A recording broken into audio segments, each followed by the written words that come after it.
The forgotten sniper who became a legend. History remembers generals. It remembers massive offensives, famous battles, and the names etched into medals and monuments.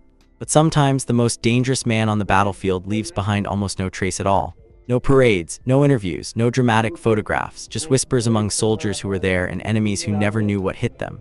This is the story of one such man. A sniper whose name nearly vanished into the fog of war, yet whose actions quietly shaped the fate of entire engagements. A man who didn't seek recognition, but earned something far more enduring. Legend. He arrived at the front like countless others, carrying standard issue gear and blending seamlessly into the massive uniforms. Nothing about him stood out, no bravado, no loud opinions. He spoke little, observed constantly, and listened more than he talked. To his superiors, he was just another trained marksman. To his fellow soldiers, he was calm, reliable, and oddly patient. No one could have predicted that within weeks, his presence would begin to change the tone of the battlefield itself. Terrain was unforgiving. Dense forests broken by open clearings, rolling hills scarred by shell craters. Visibility changed by the hour as fog crept in and artillery smoke lingered in the air. It was the kind of environment where a single well-placed shot could paralyze movement, slow advances, and instill fear far beyond its physical impact. This sniper understood that instinctively. While others focused on confirmed targets, he focused on patterns, where officers paused, where messengers ran, where machine gun crews instinctively repositioned. He wasn't hunting bodies, he was hunting influence. His first confirmed kill didn't come from a dramatic long-distance shot. It came from patience. Nearly 8 hours of lying motionless, observing a supply route no one else considered important. When the enemy officer finally appeared, exposed for less than 3 seconds, the shot was clean, precise, and decisive. By nightfall, enemy movement along that route had stopped completely. It wasn't coincidence. Fear spreads faster than bullets. Word began to circulate quietly, not through official channels but through the soldiers themselves. Enemy patrols had started behaving differently, advancing more slowly, hesitating at tree lines, avoiding open ground even when time was critical. Something or someone was making them nervous. The sniper never acknowledged it. He simply adjusted his position, refined his camouflage, and waited again. Unlike many snipers who relied on extreme distances, he favored calculated proximity. Close enough to observe breathing patterns, close enough to hear muffled conversation, close enough to understand enemy morale. This was dangerous, but it gave him something far more valuable than range: certainty. Every shot mattered. Every target was chosen not for kill count, but for impact. A radio operator, a squad leader, a machine gun spotter just before an assault. The battlefield began to bend around his decisions. His unit noticed the difference before command ever did. Casualties dropped. Patrols returned with fewer engagements. Enemy fire became sporadic and hesitant. Men began requesting assignments near his operating zones, even if they didn't fully understand why. There was a sense hard to explain that someone unseen was watching over them, protecting them, shaping events before danger could fully unfold. Still, official recognition never came. Reports mentioned reduced resistance or enemy withdrawal for unknown reasons. His name appeared rarely, if at all. That suited him fine. He believed anonymity was part of survival. The less the enemy knew, the safer everyone remained. While other snipers counted tallies, he erased footprints, dismantled firing positions, and vanished before dawn. He treated each mission like a puzzle, not a contest. Then came the operation that should have ended his story. An advance stalled by entrenched enemy forces.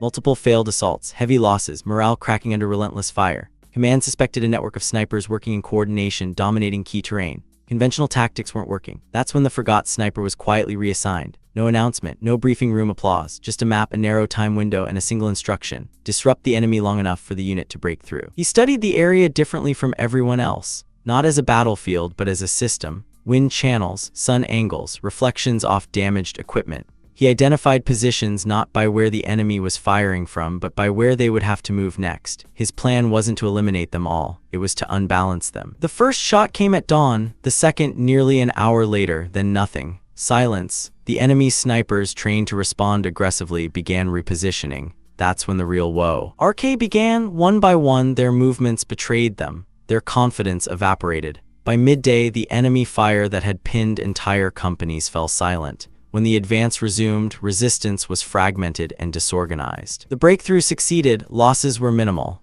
Command credited coordination, timing, and luck. The sniper packed up and moved on. He never appeared in post-war documentaries. His name wasn't highlighted in after-action reports, but among veterans, his reputation grew quietly. Stories passed from unit to unit, of a man who could freeze an entire front with a handful of bullets, of a presence that enemies feared without ever seeing, of a soldier who proved that war could be shaped by intellect as much as force. And that is why his story matters. Because legends aren't always written in ink. Sometimes they survive only in memory, waiting to be remembered. The weeks that followed the breakthrough revealed just how deeply his actions had altered the enemy's behavior. Patrol reports began noting unusual delays, aborted movements, and entire units refusing to advance without overwhelming support. Officers complained of unseen resistance and unpredictable losses.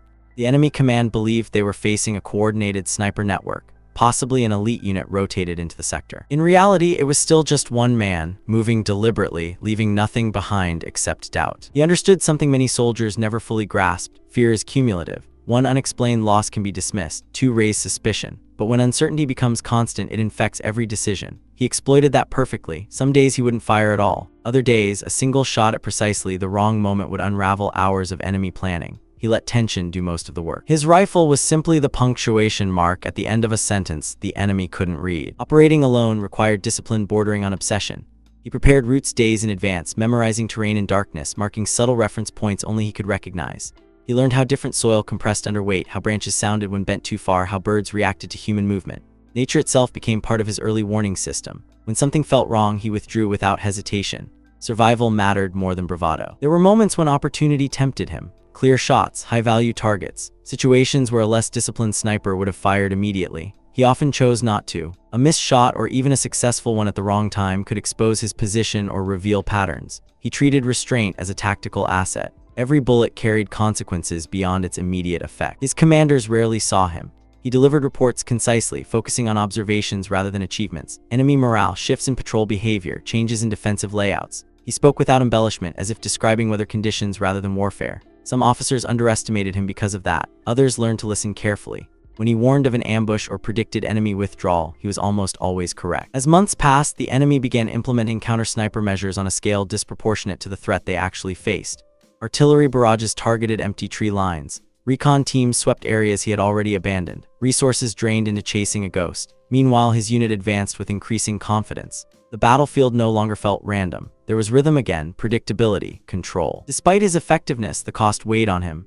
Sniper warfare is intimate. Every action is personal, every decision final. He carried those moments silently. There were no shared jokes about kills, no boasting. At night, while others slept, he cleaned his rifle meticulously, checking components that didn't need checking. It was ritual, grounding him in process when emotions threatened to surface. He wrote letters home that revealed nothing. Simple updates, reassurances, mentions of weather and routine. The war he experienced couldn't be translated into words suitable for family. He understood that distance, emotional as well as physical, was necessary. To survive the present, he couldn't live in the future or the past. One operation nearly ended everything. Assigned to observe a suspected enemy sniper nest, he moved into position before dawn. Hours passed without incident. Then the environment changed subtly. Birds went quiet, wind shifted unnaturally. The feeling hit him instantly. He froze, breath shallow, mind racing through possibilities. A second later, a shot cracked through the air, missing him by inches. The enemy had learned, or nearly learned. He didn't panic. Panic kills. Instead, he waited. He let the enemy believe they had suppressed him. When the opposing sniper adjusted position, confident in advantage, the forgotten sniper read once, the duel ended as quickly as it began. He disappeared before retaliation could follow. That night, he relocated entirely, abandoning a position he had spent days preparing. Attachment, he knew, was dangerous. Encounters like that hardened his approach. He varied timing, distances, even firing angles. Sometimes he used terrain features to amplify sound, making shots seem closer or farther than they were. Other times, he fired through natural obstacles, using deflection deliberately. Confusion became his signature. By the final phase of the campaign, his reputation existed almost entirely on the enemy side. Intercepted communications referenced an untraceable shooter. Morale reports described soldiers refusing exposed assignments. Command blamed nerves. Discipline measures followed. None of it worked. Fear doesn't respond to punishment. When the fighting eventually moved on, he was reassigned quietly. No ceremony. No acknowledgement beyond a brief handshake and a nod from an officer who understood more than he said.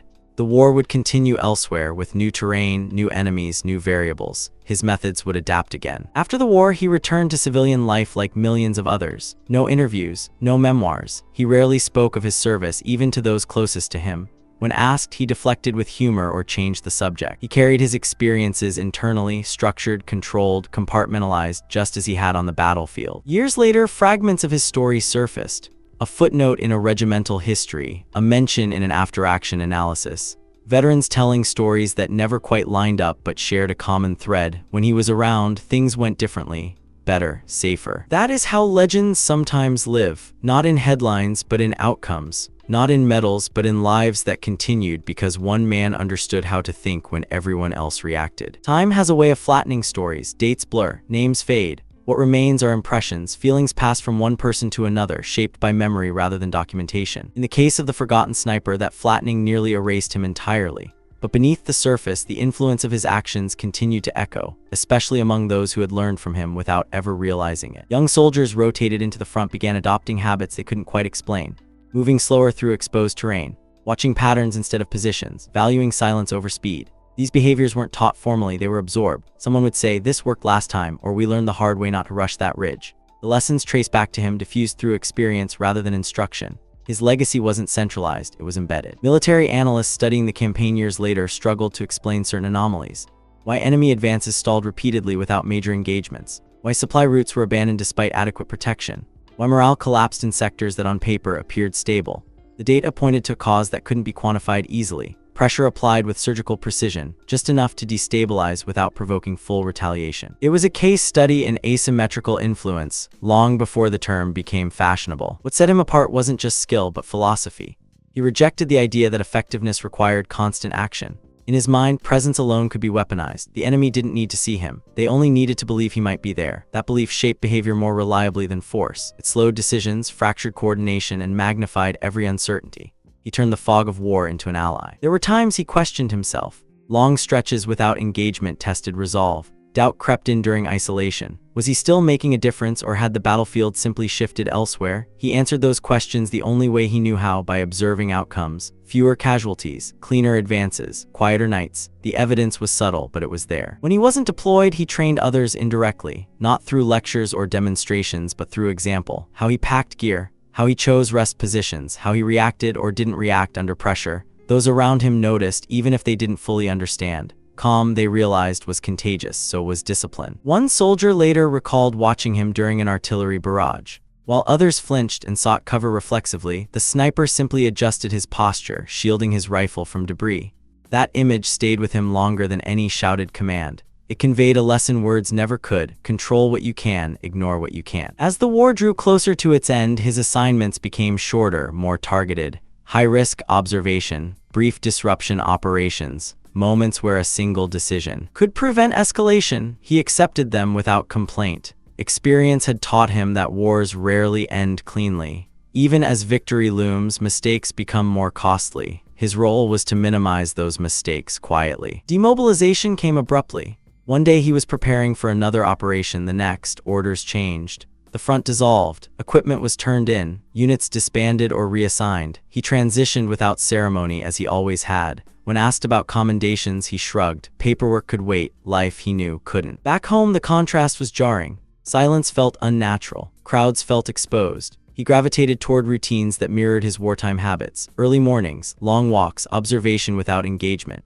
He found peace in tasks that required patience and attention: repair work, hunting, tending land, activities where outcomes depended on preparation rather than speed. Occasionally, someone recognized something in him, a way of watching entrances, a tendency to sit with his back to walls. These moments passed without comment. He wasn't hiding, he simply wasn't advertising. The war had taught him that visibility invites consequences. Decades later, as interest in personal war stories grew, researchers began piecing together overlooked accounts. Letters, logs, oral histories. His name surfaced sporadically, always in the margins. But when patterns were overlaid, a picture emerged. Disruptions aligned with his presence. Improvements followed his assignments. Absences correlated with increased resistance. It wasn't definitive proof, but it was compelling. One historian described him not as a hero, but as a stabilizing force. Someone who reduced chaos by understanding it. Someone who proved that warfare isn't just about overwhelming strength, but about selective pressure applied with intelligence. The description fit, though he would never have used those words himself. In his final years, he spoke a little more, not about kills or tactics, but about responsibility, about knowing when not to act, about the weight of decisions made alone. Those who listened sensed there was more beneath the surface, but respected the boundaries. Some stories are meant to remain unfinished. When he passed, there were no military honors beyond a folded flag, no speeches, no official recognition. Yet at his funeral, several veterans attended quietly. Men from different units, different fronts. They shared nods, exchanged brief words, and left without explanation. Each carried their own version of the same understanding. The forgotten sniper never sought to become a legend. He simply did what needed to be done as efficiently and invisibly as possible. And perhaps that is the purest form of legacy, not to be remembered loudly, but to have mattered deeply. Long after the guns fell silent, the environments he once studied with obsessive focus continued to exist without him. Forests regrew, trenches collapsed, buildings were rebuilt or erased entirely. To an outsider, there was no evidence that a single man had once shaped those spaces with such intent. But war doesn't only mark land, it marks behavior. And the behaviors he influenced outlived the terrain itself. Veterans who survived those sectors often struggled to explain why they trusted certain instincts over others, why they avoided specific approaches even years later during training exercises or civilian hunts, why silence felt safer than noise. These instincts weren't taught in manuals. They were learned through proximity to someone who embodied a different way of fighting, one that valued anticipation over reaction. The forgotten sniper had rewired how people thought under pressure. His approach challenged conventional ideas of heroism. There were no charges into fire, no dramatic rescues under explosions. His courage existed in stillness, in choosing to wait when action was expected, in accepting isolation as the price of effectiveness. Many soldiers found that harder to emulate than bravery in motion. It required confidence without validation, discipline without applause. Military doctrine eventually began reflecting ideas he practiced intuitively. Concepts like area denial through psychological pressure, disruption over destruction, and decentralized impact entered formal discussion years later. Analysts credited evolving warfare, new technology, changing battlefields. Few traced these ideas back to individuals on the ground who had already proven them with nothing more than a rifle, patience, and understanding of human behavior. He never corrected the record. Even when inaccuracies appeared in early histories, he remained silent. He believed that once a story became official, it stopped being true.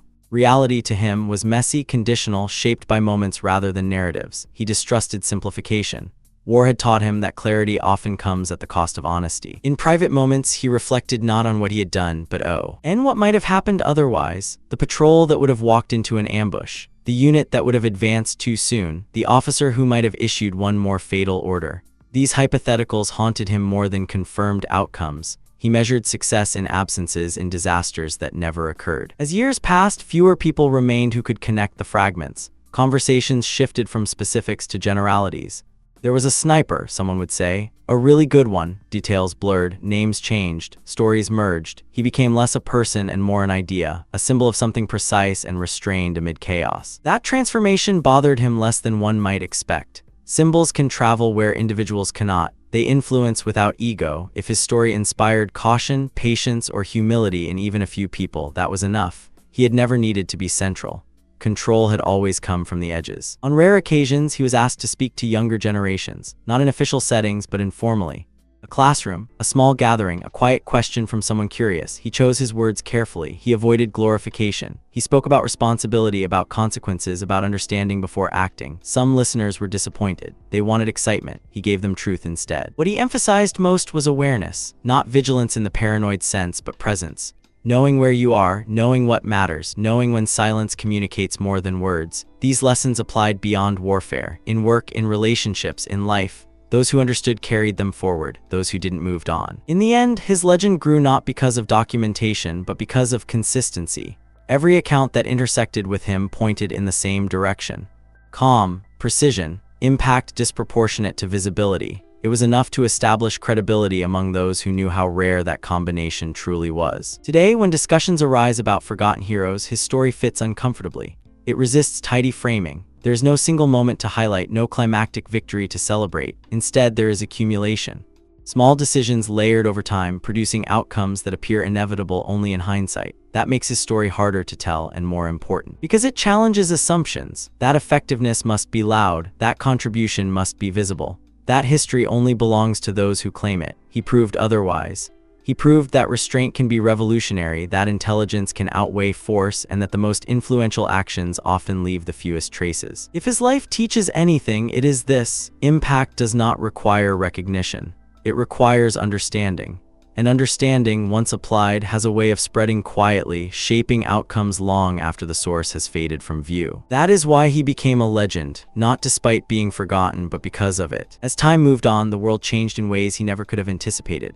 Wars became more technological, more documented, more immediate. Cameras followed soldiers. Stories were broadcast in real time. Heroism became something visible again, something measured in clips, citations, and headlines. In that new landscape, his kind of warfare felt almost anachronistic. Quiet, analog, human, and yet the core principles he lived by never lost relevance. You can see traces of him in how modern units think about presence and deterrence, in how commanders value intelligence over impulse, in how restraint is increasingly seen not as weakness but as control. Even without knowing his name, people were still inheriting his mindset. His influence had slipped into the bloodstream of military thought, subtle but persistent. What made his story endure among those who truly understood it was not the mystery, but the discipline. Mystery fades when explained. Discipline remains compelling because it is hard. Anyone can imagine pulling a trigger. Far fewer can imagine waiting days to do so or choosing not to at all. That choice, repeated over and over, defined him more than any single engagement. There were moments late in his life when fragments of memory surfaced unexpectedly. A sound, a smell, the way light filtered through trees at a certain angle. These moments weren't traumatic in the way people often expect. They were observational. His mind still cataloged details instinctively long after the need had passed. It was simply how he had learned to exist in the world. When asked if he regretted anything, he paused for a long time. Regret implies alternatives, he said. In war, alternatives are rarely visible in the moment. You act with the information you have, guided by principles you trust. If those principles are sound, regret has less room to take root. It wasn't an evasion. It was an honest assessment from someone who had learned to live with decisions fully. He wed news of conflicts sparingly, not out of avoidance but selectivity. Sensationalism bored him. What interested him were patterns, how quickly things escalated, how often they could have been avoided, how rarely patience was rewarded publicly.